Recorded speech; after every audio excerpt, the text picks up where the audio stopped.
Hi, welcome to Contain Strong Language. This is a place where we can stop trying to pretend that we're so impressive and we can have an honest chat about life and work. Thanks for being here. I know there's so much content being thrown at you, so I appreciate you being here and I hope you enjoy this very real, very raw chat. Yeah. So, this is Dr. Gina Holmes. I love that you have the doctor title. Tell me more about what you do, Gina, and like what life is like for you at Okay. the moment. So I was never meant to be an academic, and I ended up by accident at university. Literally by accident. Somebody said to me, "I think you should go to college," and I was like, "That's so silly." And they said, "No, I think you should." And somehow I've ended up having a PhD. Um, but when I first started the first attempt at a PhD, having had two attempts at it, I managed the second one. I started the first one way back in 1999. That's a quarter of a century ago now. And my first supervisor, we were sat at a conference, and he said, he tore up a piece of paper on his name tag, and he passed me part of his name tag, which was the doctor bit in front of his name. And he leant back over the row. He sat in the row in front of me. He leant backwards, stretched his arm out with this piece of paper in his hand, and said, "Hold on to this. You're going to need it."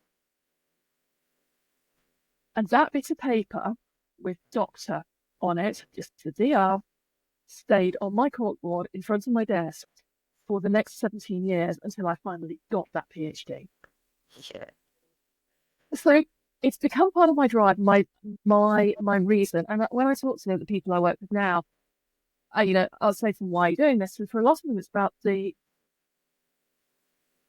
recognition that they've worked so damn hard with something and they've kept Mm. going at it. For me, it has a much more practical purpose, which is that I'm I'm divorced, I'm remarried, and I use my maiden name. Mhm. So I am neither Mrs., Ms., or Miss. Mhm. But We're just going to so put the that to the gender side. neutral, Yeah. nobody can tell, type suits me very well. Like, what's one of my drivers for getting the damn thing finished? So it's just, I use it in everything because there's quite a few Gina Holmes out there, including somebody who writes slushy novels, and I didn't want to be confused with them. And so I use the Dr. Gina as a way of differentiating myself, really. It puts that Oh. academic title in front of me, which is kind of what I do in my business. I do get the odd "Dear Doctor, I've got a pain in my shoulder" email, but not so common. Yeah, it does throw people, I think. So what did you study then? Uh, yeah. Um, start. Are you ready for this?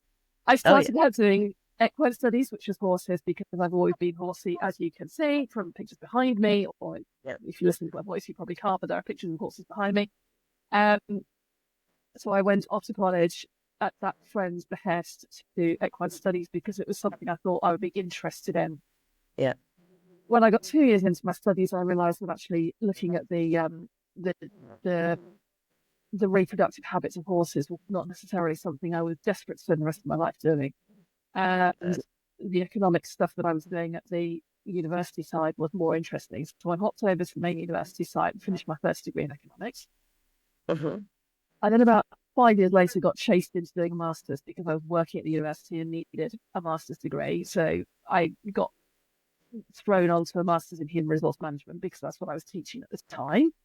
Okay. So first degree in economics, second one in HRM, um, and then just teaching qualifications, and Yeah. then ended up doing my first attempt at a PhD looking at human-centered manufacturing systems. So we were looking at the restructuring of factories, basically, to use the human skill and knowledge which was in them, i.e., the Mm. people who knew what they Mm. were doing, to Mhm. make the manufacturing process slicker, better, faster, more efficient. But actually, also, the major product of that was that the people became happier and more fulfilled and enjoyed their work a lot more and brought a lot more of themselves to work, which became a Mhm. recurring theme for me. And the factories became much more profitable as a result, just because the people were in a better place. Yeah, that's a lot. When that failed to continue, I will come back to that one. So that's really interesting. Then I got restructured out of that. the funding failed. I had to go out and work, so I went back to agricultural manufacturing and worked in tractor manufacturing for several years. And then I went back to work at the university and again got chased into doing a PhD because I needed it then for the next step up, and ended up picking up the topic that I had done for my master's dissertation, which was in an organisation that I had volunteered in since I was 7.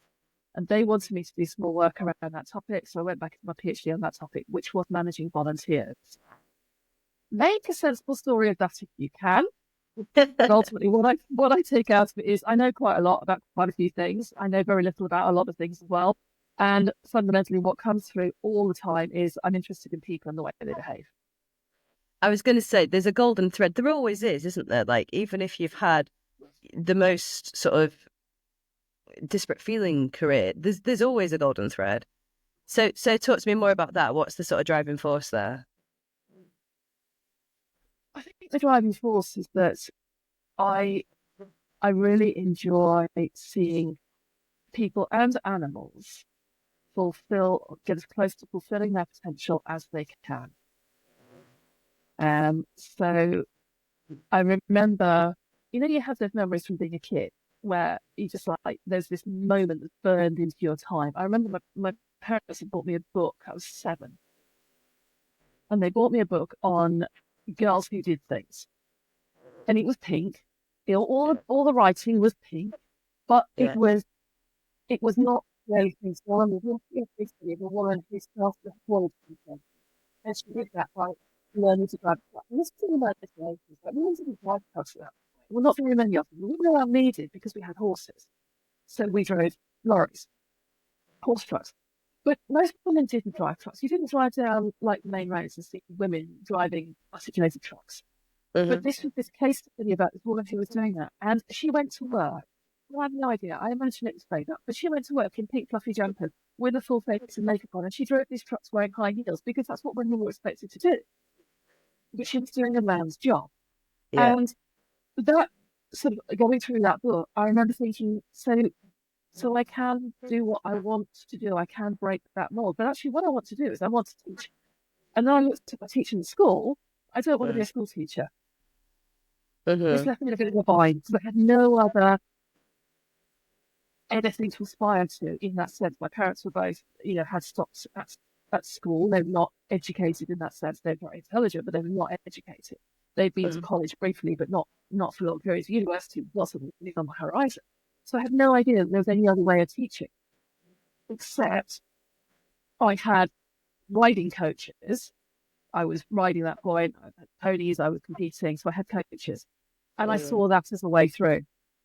So that then was about, helping other people to get the best out of their horses, helping the horses that came through my hands to be the best they could be, to go and have good careers. And the two behind us, we bred the grey and had her until she was 28 and she died with us. But the pony, the chestnut pony that's behind me, I got as a really new starter youngster for when I got him. And I was only 11 at that point, but I brought him through and he went on to have a really, really strong career. The other one on the picture that you can see behind at the top is one that I basically rescued, who came to me with, no hope, was going to Melton Market for meat, and turned into the most fabulous heart horse. He achieved things that we never thought he would achieve. And it was because I took the time with him, was able to pull out of him the best of him by time and understanding and care, basically, and a bit of love and a lot of tears. And that's always been the attitude I've taken to people. So when I then started teaching at the university, again, by accident, none of this is planned. It was about helping the students to achieve the things that they wanted, or helping them to find their goals, helping them to find their why, helping to get that motivation on track, giving them the skills and the tools they needed to make that happen. So there has very definitely been a very strong thread, and that's still what I do. That's awesome. Yeah, no, I think I had horses growing up. I say horses, like I had a horse, but that's what you say, isn't it? And it was such, like, from the age of, I think I was 10 when I had Cass, and my parents, they were like, it's a bit of a middle class nightmare, but they were like, this is going to teach you, this is going to put you in like a nice place at the farm. Like, little did they know that the farm was just like full of absolutely corrupt characters, but more on that later, perhaps. But it did teach me responsibility. It did teach me discipline. It taught me how to care for something else. But there was a lot of the instructors that I had. So I never really competed. I had and the horse I had after was a great show jumper, but I was just scrappy. We never really sort of got it together. But that world of competing and discipline and being the best is actually quite intense, isn't it? It's a lot. It is. Yeah, it is a lot.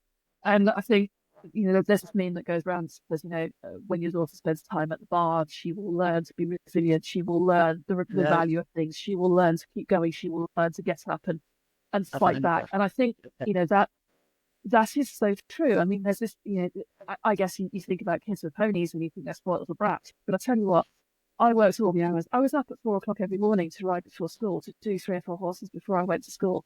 And I got chucked off more times than I care to think. I'm a biomechanical nightmare, basically, because I'm broken in all sorts of places, but I keep going.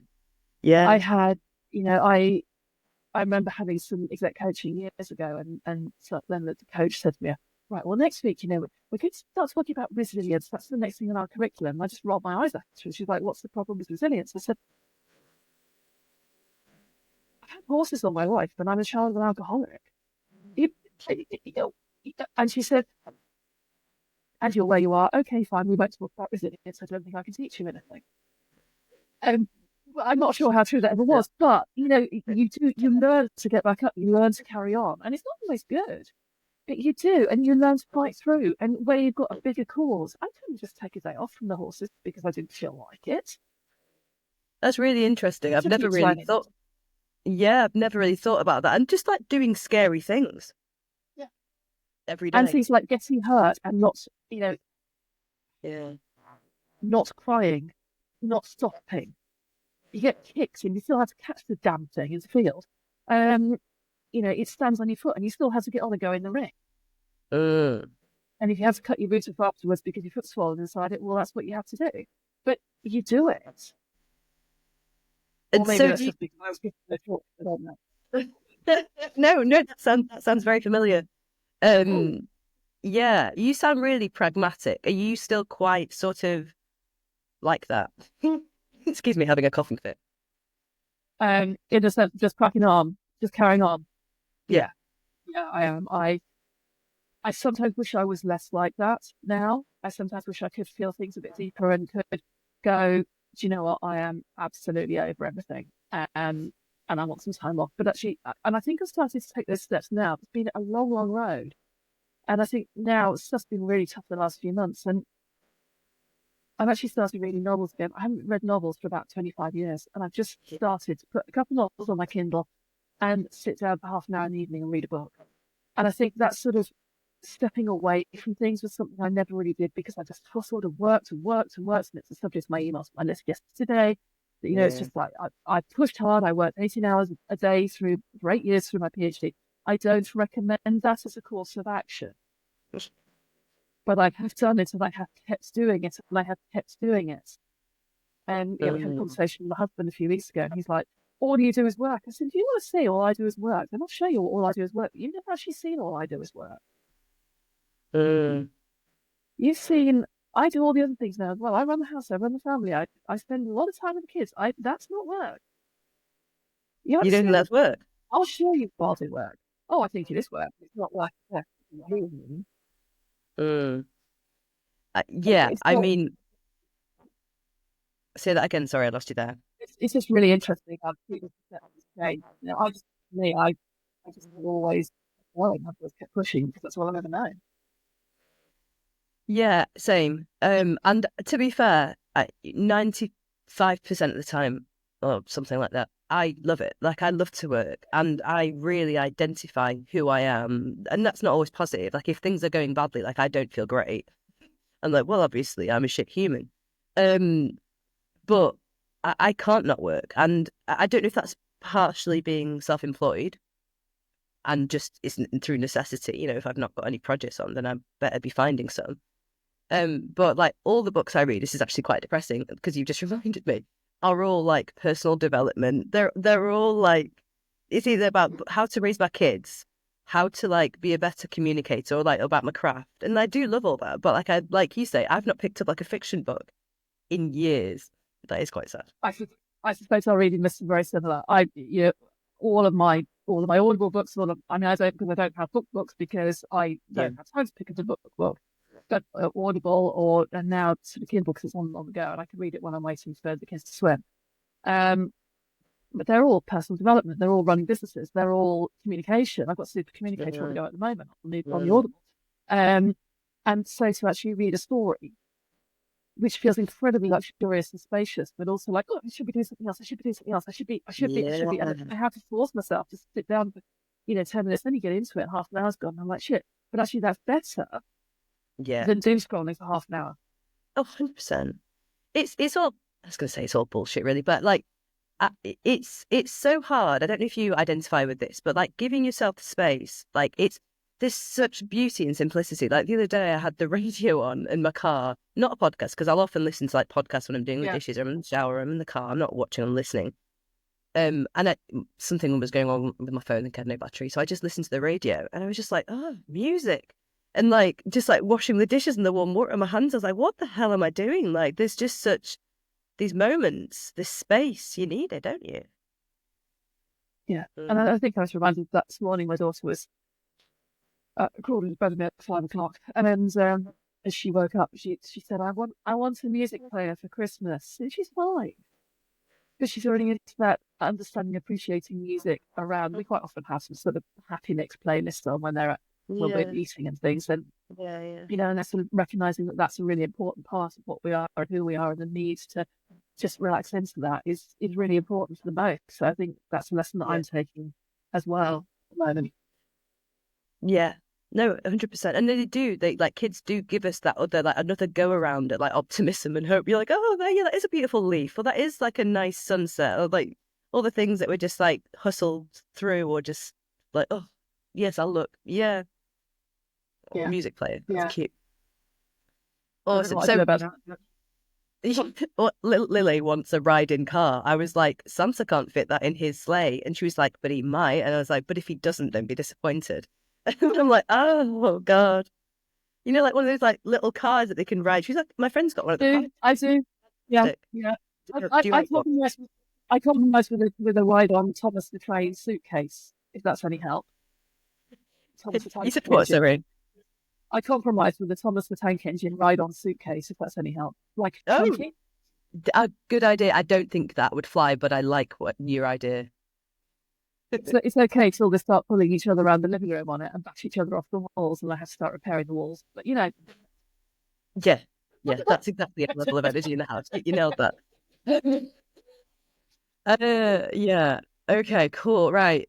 Love all that. So what's going on then at the moment with work for you? Like, tell me, because you've done so much, and I have to confess, like the academic world, like I'm not part of that.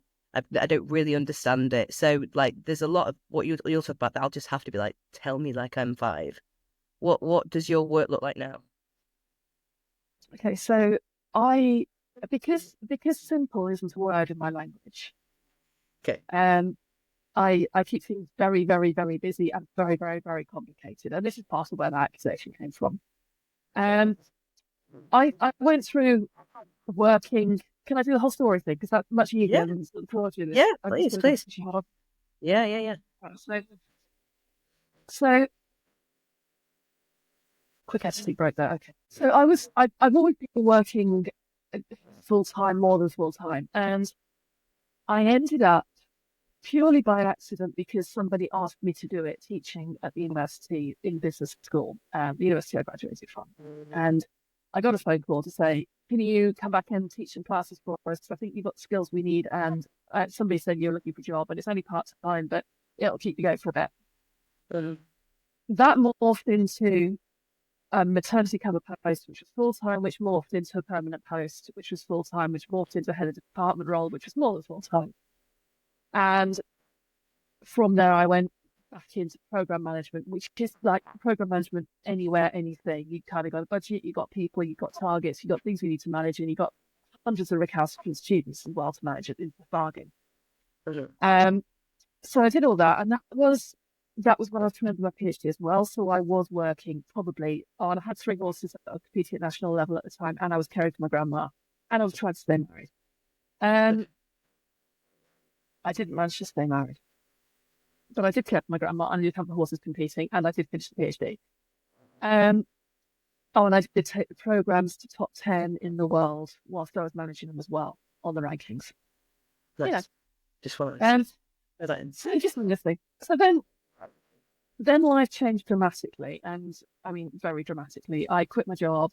I went down to 1 horse. I still had grandma around. I got divorced, and it all happened in about 6 months. And I moved to another university, and was working full time. Grandma moved across with me. Age 99, she moved across the country with me to stay close to where I was, and the horse came too. And then I got a new relationship and started getting that.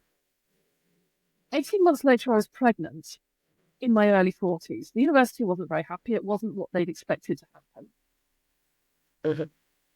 Yeah. And that was so my son was born in 2017. I took 9 months off, went back to work full time to discover that I'd been restructured out of my role. Okay. Started getting a bit pissed off with this. Around that point, my mother died, and I fell pregnant again. So I then took some time off because Mama died, Grandma died the year earlier. Took some time off and tried to get stuff back together. Had the second child at the beginning of 2019. Okay. Went back to work in December 2019, and in February 2020 we locked down. Yeah. So I then had 18 months at home with the children, who were at that point, at lockdown, just over 1 and 2.5. Yeah. And was continuing to work from home, as we all did at that point, trying to hold everything together. About 3 or 4 months after lockdown, sort of after the university reopened, I was expected to be back in, and I just went, I've had enough of this. So I went part-time. Yeah. But I had lots of things that I thought about whilst I was off on that leave, and ideas I wanted to try, with the general concept of, I'm not very good at being there on time, and I'm not very good at coming back from lunch on time. And I can turn up for my classes on time because that's the fun stuff. But if somebody told me I have to be at work at 9 o'clock in the morning, which is what they were starting to do post-COVID, I'm not going to deal with that. No. And having already been fired for 3 jobs when I was younger because I didn't come back from lunch on time, notwithstanding the fact that I was doing extra hours in the morning, extra hours in the evening, but I hadn't come back on time for lunch, so that was the end of me. Yeah. So we'd established that I'm not very good at following the rules. So I was like, I want to try something on my own. So whilst I was small children, rebuilding a house, and trying to navigate a new normal after COVID, as well as being part-time, I then started a business because, Sure. simple's not in my vocabulary. Yeah. That didn't go very far, that one, so I tried something else. And that sort of went a bit further, and that then morphed into, I was at the university. I'd been moved into a role where I was supervising a lot of students. So when you get to postgraduate level, you have to do a big independent research project. Now, at the master's level, it has one set of criteria, but then when you go to the doctoral level, which is sort of PhD and doctoral education, there's kind of level, that's like the ultimate level of education. It's the highest formal qualification you can get. They're very big projects. They're very big independent studies, and it can take people 5-6 years to do it. It took me 9 to do mine part-time. Because mine was a horrible experience, and I didn't know what I was doing, and so I got lost in the minutiae of it all. And now I was supervising people who were doing this, and drawing on my own experience to help them make their experiences better. And I started to realize I was actually quite good at this. So the next logical step of the business iterations, people talk about pivoting all the time. It hadn't really occurred to me that's what I was doing, but I look back now and I'm like, well, I was pivoting like a spinning top. But I sort of settled on something that I can do. And so I've ended up with, I now work in a different university again. And they employ me to run one of their professional doctorate programs. So this is a work-based program for people who are senior managers who want to go that next stage. And, just because I'm not doing enough subject-wise things, it's a professional doctorate in health. So I deal with people who work in health management, health services. Okay. So I now run that program. And alongside that, I run my business, which is helping people to finish their doctorate, their PhD. There's obviously some very strict boundaries around who I can help and who I can't. Yeah. And if you've been my student or at university that I've worked at, we have to have quite a talk about the ethical implications of that. And certainly I would never charge people who are at my university for the university where I work now for working with them unless they're in a very different field to me. But so what I do is what I do in both halves of my life. I spend my whole life talking about doctoral level study, about people who are doing this stuff, which is the ultimate form of self-actualization as well as self-harm. Say more. It sits at both ends of Maslow's hierarchy. The pyramid of your needs. So at the bottom, you've got the need for like physical survival. And at the top, you've got self-actualization, which is where you achieve everything you can be. And so much of the drivers for what people do when they put themselves into this garbage, frankly, that is doing a PhD, is they want to achieve everything they can be. They want to prove they can do this. They want the doctor in front of their name. They want to take the next step with work. And increasingly in big organizations, and we're seeing this in the NHS now, people are having to have the doctoral level qualification in order to be promotable. I mean, that's terrifying. Talking about the commoditization of education, that is terrifying to me. Yeah. It's earning me a living at the moment, but it's terrifying. Okay. Because that's not what it should be about. No. But it also puts people into a real survival state because 18-hour days become a thing again.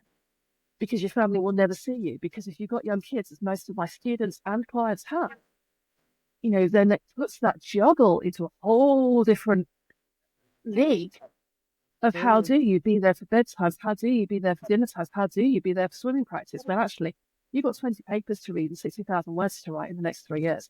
And it's not just 60,000.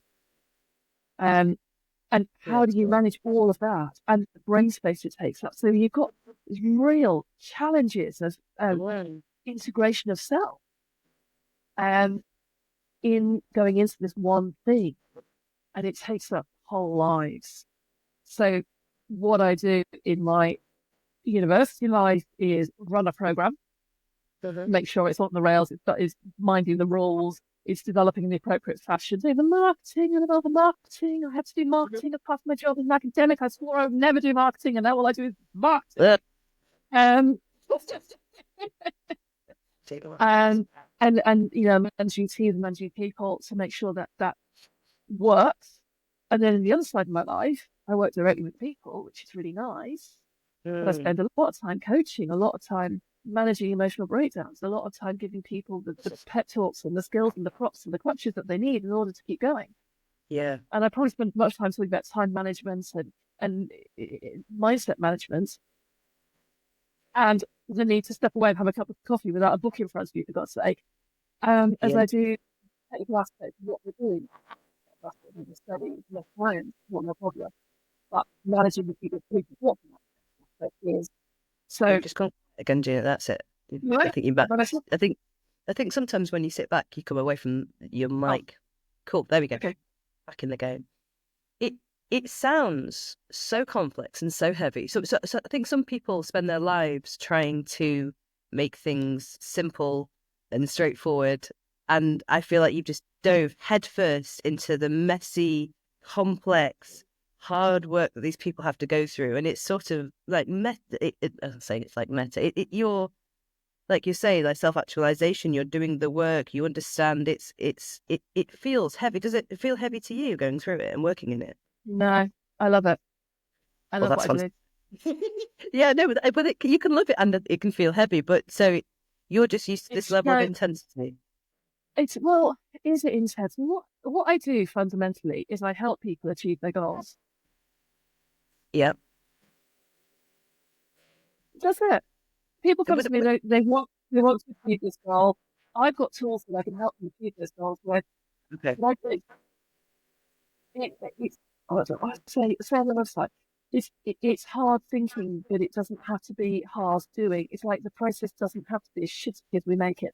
The Okay. universities have corrupted this process. They turned it into a money generating thing, Yeah. and it, they make it very hard. It's been made very hard. There is so many bad practices Mm, around vision, around the way universities treat people.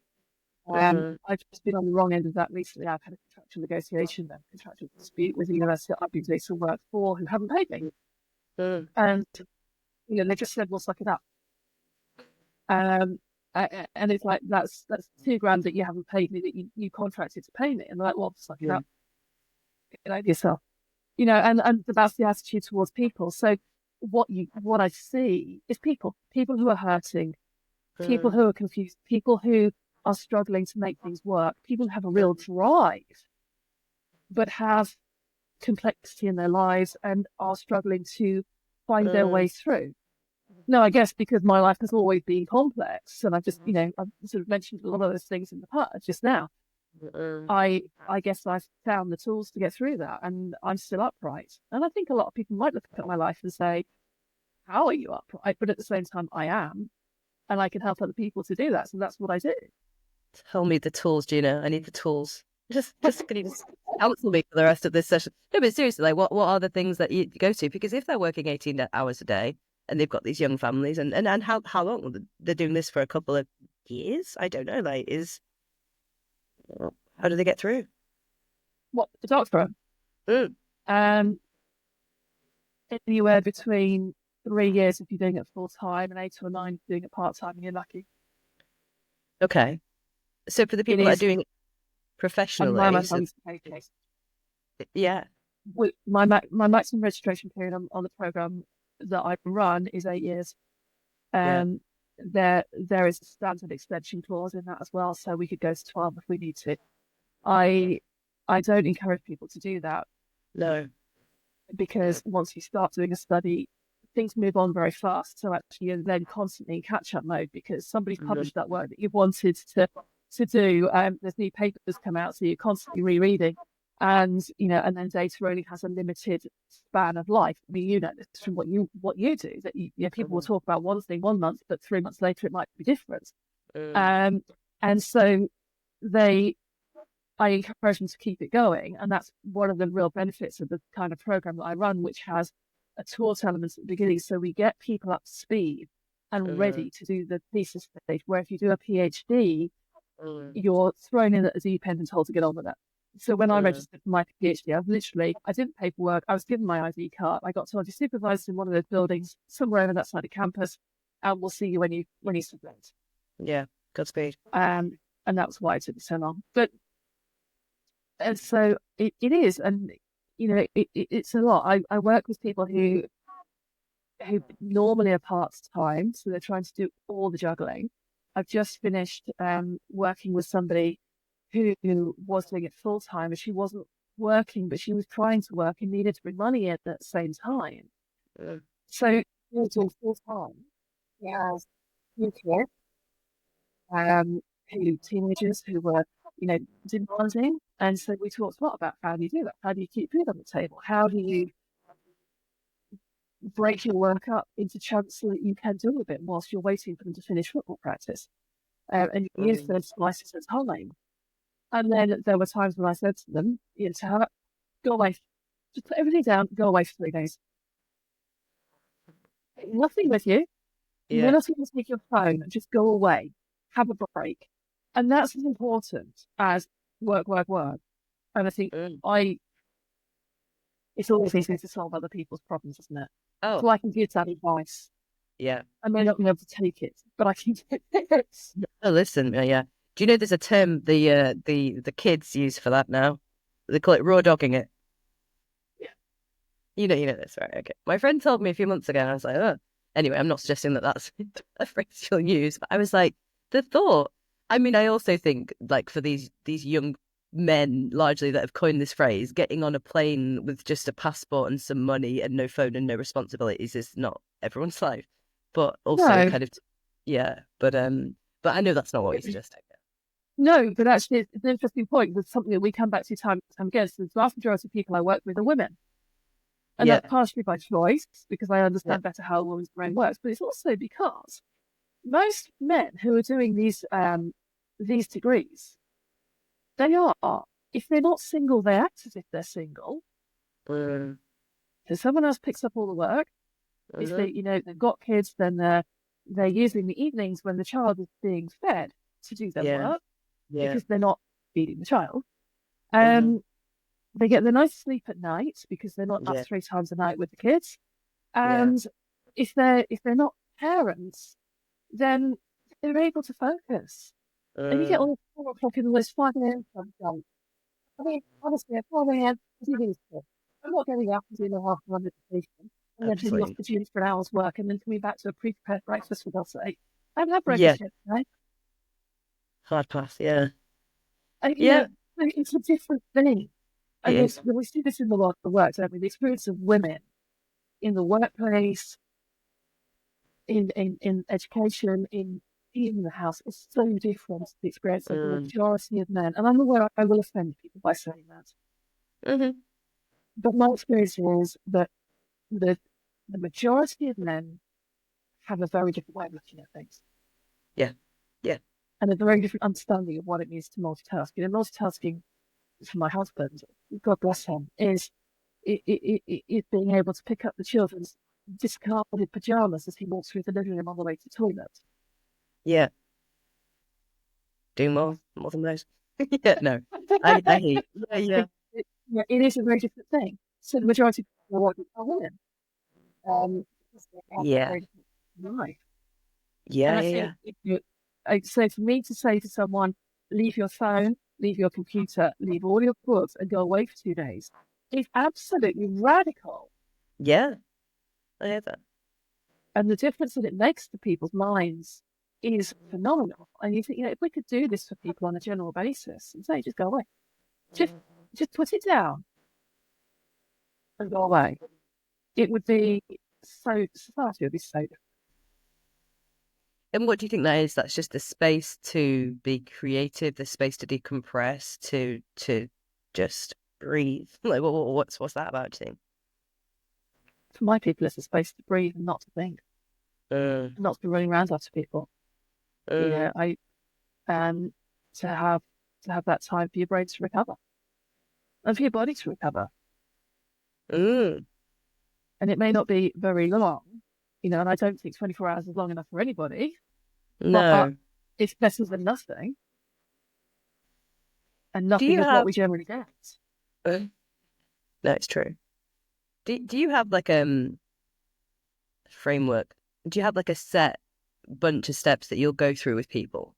I mean, I know everyone's situation is very different, but are there some sort of like go-to things that you're like, okay, this will make your life better? Yeah, I'm. People talk about signature frameworks, don't they? And I You're suppose like, I this, keep thinking, I've got this list of things that I guess I probably should have got frameworks. We may have heard it here first. But yes, there are a number of things that we do, and I'm very much anti-planning and a non-planner. okay. But you cannot do, in my view, you cannot do a big long project, a study, which is what a 6, 7 year project is. It's massive. It's the equivalent of a multi-million corporate budget that people manage Mm, when I do a PhD. You can't do that without some sort of. So I have a framework and a structure which I teach people, which is mhm. about putting the bones in place, not so that they can be chains to bind, but so they can be signposts. And I call that the planning aspect. And so the 4 stages that are the planning, accountability, support, and submission. And that takes you through the stages. But they apply for any stage that we're looking at. Planning is about understanding what you've done, what you've got, what you need to do, and how you're going to get there. And that isn't about saying, here's a Gantt chart, because by God, I think Gantt charts should be just cast into the outer darkness with like paynets and water. There's a clip. But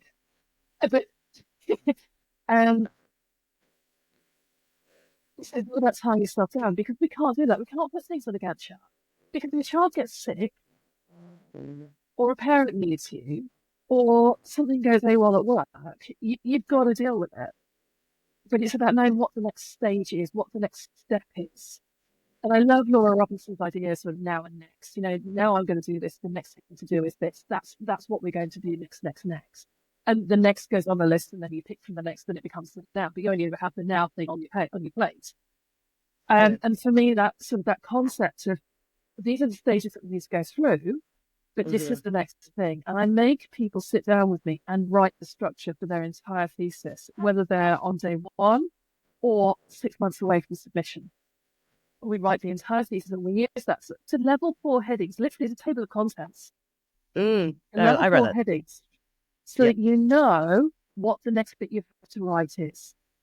And that means that when you ask that in the part, waiting for people to explain, all you've got to do is pull up a Google Doc and see which is the next thing, and then you can write some notes on the next thing. Or something to come back to, which jogs your memory. You don't have to think about, I know I wrote something somewhere, or I need to work on that chapter, I need to work on that chapter, I need to work on that chapter. It's about, this is the next thing that I'm doing, and it's accepting that we can make this simple. Not by putting a time frame around it, but just by identifying what the next is, what the now is, what the next is, what the now is, what the next is, what the now is, what the next is. The next part of what I do as a counselor, I meet with people regularly, and even if they're in my membership, which is, it's high touch but very low cost, then I'm there. I can't not be there, because I can't say, here's just a tool, go away and sort it out yourself. I can't, it's just not me.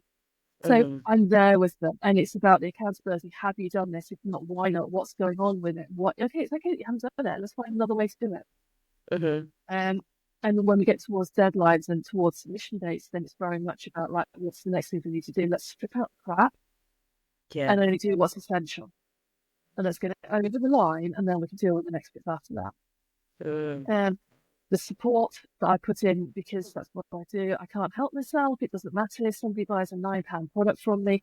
I'm still there in their inbox saying, how are you getting on? What's going on with it? Are you okay? What do you need from me?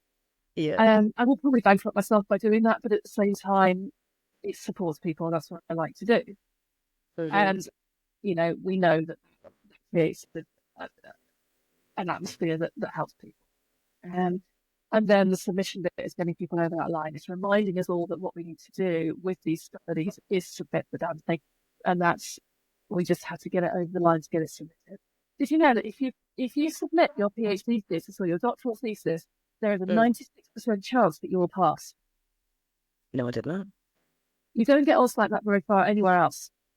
You might have some corrections to do, but there is a 96% chance that you will pass. If we Still walked not into enough. school exams knowing there was 96% chance that we passed, we'd all feel very differently about those exams. Yeah. No, I hear that. That's wild. Getting to that point is a challenge, but once you do it, sure. So that's kind of the structure. That's what I do. I take people through that, and I do it through a variety of ways, but most of it is about getting them to talk to me. So there's regular meetings. I use Voxer as a way of keeping in contact with people, so they can message me, voice message me, they can text message me, they can send me files, I can respond to this. I'm cooking tea, I can talk to people. If I am in the apocryphal waiting for rugby to finish, or waiting for swimming to finish, or waiting for football to finish, or whatever, I can still talk to people then. And I get people look at me and raise an eyebrow about boundaries, and let's just address that. And my boundaries are where I choose to set them. And if I choose to be at school assembly at 11 o'clock in the morning, that is what I will do. I Yeah. will then make up and deal with people when I'm ready to deal with them. Yeah. And so, Yeah. Yeah. You choose them, you don't know, you? it's very flexible, Mm-hmm. very flexible, but it works for me. Nice. What's So that? that's what we're trying. Yeah. No, that's fascinating. I think, and is this all remote, Gina? Is there an in-person element? I mean, depending on obviously the university work, and then there's your. Yeah, the university work is Mhm. partially on site, but I probably go up Mhm. there because I'm only part time. I probably go up there every other week for a couple of Mhm. days. Mhm. Um, because that's not just down the road either. There's travelling involved in that. Yeah. Um, and my business is entirely online at the moment. But I'm increasingly Mhm. having people say, "Can we do a meetup?" I've had people ask me to speak. I did try to organise a meetup this year, but my marketing failed. I didn't tell people that in time. I didn't set it up properly, so I didn't manage to get the one off the ground. I had 2 people sign up, and I couldn't run it with 2 people. Mhm. So, and inevitably those kind of things will be small numbers, so I'm never going to have 500 people in a hotel conference suite. Yeah. But, we'd be looking at sort of 10, 12 people in a room and all doing similar things. And that's what I want. Nice. I'd love to get to the point where I can run those. Yeah, of Um, course. I would love, if we dreams, I would love to buy a place that's got suitable facilities that I could bring people into my home and we could run them at home and have big courtyard Mm. buildings and, Nice. the gardens that you can go and sit in and find quiet corners to write in and those things. There's all the dreams. I'm just going to make it happen. Oh, that's all. So apart from the odd novel that you're dabbling with out love, how do you relax from all this? Is this Relax. oh. Relax. The And horses? no horses anymore. Okay, right. And how's Uh, that? I was down to one, and we were doing really well. I was back competing 5 weeks after I had my son, and we were doing great. And we qualified for things, something I wanted to do. We hit the goal for the year, and she got kicked in the field and broke a leg. And, So, and that was the end of that. I was pregnant. I just found out I was pregnant with the second one at that point. And I had one child that was 12 months old, and one in the oven, and I had people saying, "I'm really sorry to hear about Dig, but you come and ride mine. It needs some schooling. Come and ride mine. It needs sorting out. Come and ride mine." I'm like, you know what? If anything's going to bury me, it's going to be my own. So I never went again. And it's just life's been hard. Life's been busy with the kids and all the other things that we've done in the last few years. I've not had the chance to get back to it. And I think when you're away from the horses for a while, you realise how much it costs. how much it cost? Is that what you said? Yeah, yeah. Which I'd never done while I had them. I'd never done the sums. And then you go away from it for a while and you're like, oh, I still got money in my bank at the That's end of the month. extortionate. That's the novelty. Yeah. I think, it's taking little, that's not going to happen. They did ask me last week if they could have a pony, and I said no. So we'll see how we go. It's a big thing. Otherwise, Yeah, go on. otherwise, I try and get swimming a couple of Okay. times a week. Kids swim a Mhm. lot, so I swim with them, and then I try and get myself in the pool as well. And that's about it, really. That's about it at the moment. It's on the to-do list. Ugh, like you're not busy enough. I Sorting don't out know. the other bit of my balance. But I count myself really fortunate. I've had kids in my 40s. I've got 2 healthy, happy, lovely kids. I Yeah. really enjoy spending time with them. And so we go out weekends and we do things, and we go out in the evenings and we do things. And if we feel like it, we go out for dinner. And that Perfect. sort of thing is just nice. It's what I never thought I'd have, and Mm. I do, and I want to enjoy it. That's why I fight to run my life in the way that I do, which, yes, may be a bit crazy, but it gives me the freedom, the flexibility that I need to spend time with the kids. And that's one of the things that I really want to do. So good to me. Where can people find out more about you, Gina? My website is drginaholmes.com. That's Dr. Gina, Gina. And everything is linked to that. On socials, I'm on Instagram occasionally, Facebook and LinkedIn. Again, my handle is always Dr. Gina Holmes. So that's what you have to remember. It's just that bit. And you can find me Amazing. there. That was thank you so much. That was so fascinating, and I love learning more about what you're up to. And yeah, your busy, colourful life. Thank you. It's fun to talk, but yeah, it's complicated. But is it? I don't know. I don't know if it's complicated. It's full. It's your That's life. how I've always It's lived. just, I've always I know the one. yeah, it's unequivocally yours, and that's perfect. Thank you so much. And is there anything else you want to add in? Is there anything that we've not touched on today, or are we good for now? What do you think? No, I think it's really good now, aren't we? I'm sure there's loads more to unpack at various times if you want to, but Yeah. yeah. Thanks, Cool. Annabelle. It's Okay. been great. Well, hi. Thank you. You watched it. You got to the end. That's amazing. Thanks so much. So what is it the YouTubers say? They say like and subscribe. Please, help me out. I've got like 3 subscribers. Thank you. And more information in the show notes. All right. Bye for now.